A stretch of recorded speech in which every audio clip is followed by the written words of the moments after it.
channel, that is Maths with Shivangi Nagar ma'am. I hope you all are doing great well at home. See, last class में हमने exercise 13.1 को wind up कर दिया था, right? We have completed all the questions. So still, if you have not watched all those videos, then please subscribe my channel, visit my channel. You will get all the videos of this topic, right? अच्छा, आज हम जो start करने वाले हैं, today we are going to study our exercise 13.2. right, and 13.2 जो exercise है that is completely based on the cylinder 3D shape and cylinder के जो भी हमारे surface area से like total surface area and the curved surface area that we have already studied. So first we will browse all the formulas and then we will start with the NCERT exercise, and today here in this video we will cover the question number 1. So let's get started. Now the surface area of a right circular cylinder हमने कैसे बताया था? So last lecture में भी मैंने आपको बताया था कि सपोज करो आपके पास एक क्या है, सर्कुलर प्लेट है, ठीक है, और इसी तरह के आइडेंटिकल खूब सारी सर्कुलर प्लेट्स को आपने क्या कर दिया, इस तरह से एक दूसरे के ऊपर स्टैक कर दिया, राइट? स्टैक कैसे किया? एक दूसरे के ऊपर ये जो बिल्कुल बेस वाला पार्ट है आपका, बिल्कुल जो बेस वाली प्लेट है उसके परपेंडिकुलर आपने इन सारी प्लेट्स को पाइल अप कर दिया, तो आपको जो 3D शेप मिला, now it is converted into 3D shape, है ना, ये आपका 3D शेप में कन्वर्ट हो चुका है, और ये जो सर्कल है right now it is what 2D, right? तो जब ये 3D शेप में कन्वर्ट हुआ तो इसका नाम क्या आया आपके पास, सिलेंडर. अब इस सिलेंडर में भी किस टाइप का सिलेंडर है, तो it is what, it is a right circular cylinder. Why it is right circular cylinder?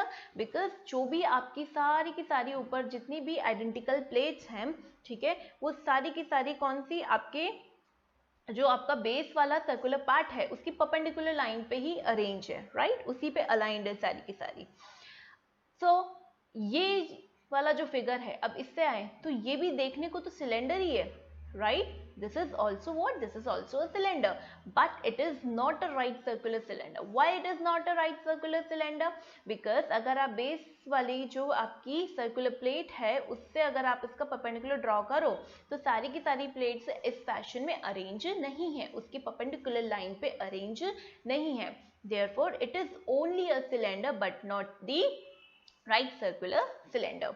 अब यहाँ पे हमारे पास एक रिमार्क में मैंने लिखा हुआ है कि यहाँ पे जो 9th स्टैंडर्ड में हम स्टडी करेंगे, राइट, तो यहाँ पे हम डील करेंगे किसके साथ, we will deal with the right circular cylinders, right, unless we have stated any other thing. हम जब भी हमें क्वेश्चन में मिलेगा क्या, if the word cylinder is written over there, so we always mean by it that we have to deal with the right circular cylinder.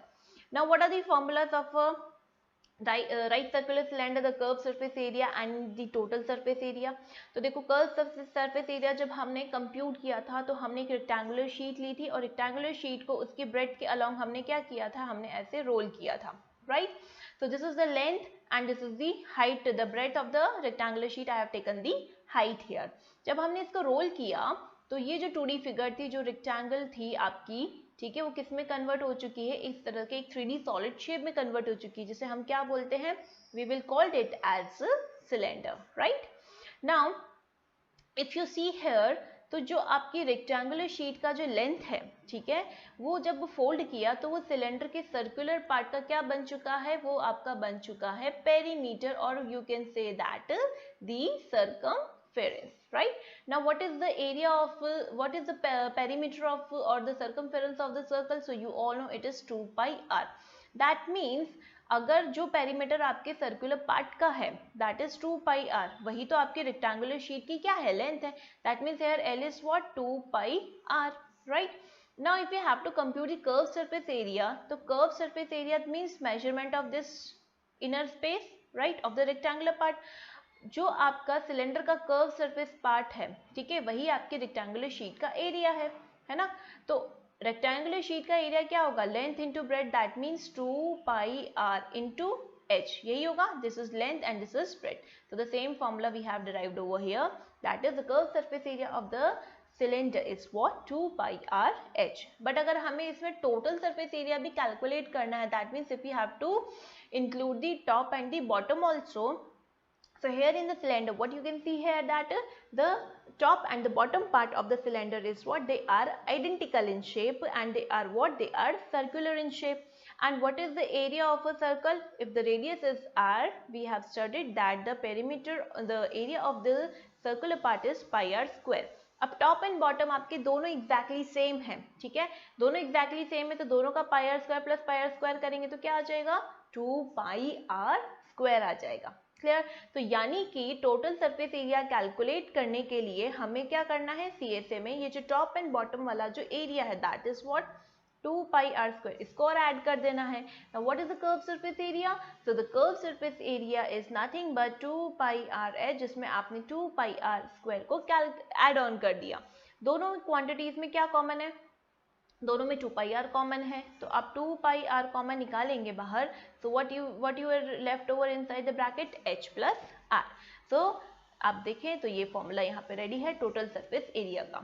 So curved surface area what we have computed, 2 pi r h, and the total surface area is what, total surface area is h plus r, ये extra h से replace हो गया, so that means the total surface area is 2 pi r, that means h plus r, ये आपका total surface area हुआ। Clear है? So now let's do the first question of the NCERT exercise। So what the question says, देखो सबसे पहले ऊपर यहाँ पे क्या लिखा हुआ है, assume the value of pi is what, 22/7। देखो पाई क्या होता है, you all have studied that pi is a irrational number, right? अब irrational number है तो डेसिमल फॉर्म में इसका जो एक्सपेंशन होगा it is what, neither terminating non repeating, but हम वो तो नंबर यूज कर नहीं सकते हैं because it is infinite many times decimal के बाद जाएगा। तो हमें कैलकुलेशंस करने के लिए हमने पाई की वैल्यू को रिस्ट्रिक्ट किया हुआ है फ्रैक्शन फॉर्म में 22/7 एंड डेसिमल फॉर्म में 3.14। बट जब तक हमें कुछ भी नहीं बोला जाता हम हमेशा क्या यूज करेंगे, पाई का value 22/7। Clear? Now what the question number 1 says, the curved surface area of a right circular cylinder of the height 14 cm is 88 cm square। आपको यहाँ पे कर्व सरफेस एरिया दिया हुआ है एक पर्टिकुलर सिलेंडर का, कितना दिया हुआ है, 88 सेंटीमीटर स्क्वायर। दैट मीन्स अगर कोई सिलेंडर है जिसकी रेडियस r है और हाइट h है तो 2 पाई r h की डायरेक्टली वैल्यू आपको दी हुई है 88 सेंटीमीटर स्क्वायर। क्लियर? देन हमें उसका हाइट भी दिया हुआ है, हाइट कितना दिया हुआ है, 14 सेंटीमीटर दिया हुआ है। And what we have to compute, we have to compute the diameter of the base of the cylinder. जो सिलेंडर होता है, ठीक है, उसका जो बेस पार्ट होता है वो सर्कुलर शेप में होता है, तो अगर आप एक बार r कंप्यूट कर लें तो डायमीटर क्या होगा, diameter is what, the twice of the radius r, right? तो सबसे पहले हम क्या कैलकुलेट करेंगे, हम रेडियस कैलकुलेट करेंगे। So put the value of h over here, so 2 into pi का वैल्यू 22/7 पुट करेंगे, r into 14 is equals to 88 centimetre square. r को लेफ्ट साइड पे रखो बिकॉज वो हमें कंप्यूट करना है, rest all the constant quantities transpose on the other side. So r is equals to what, 88 into 7/2 into 22 into 14। 22 को 88 से cancel करेंगे, 4 टाइम्स 2 कैंसिल्स, 4 2 टाइम्स, देन 2 7 14 और ये 14 डिनोमिनेटर को कैंसिल करेगा, तो रेडियस आपके पास क्या आया, रेडियस कम्स आउट 1। तो अगर रेडियस 1 है तो डायमीटर ऑफ द बेस क्या हो जाएगा, twice of r, that means 2 into 1 that is 2।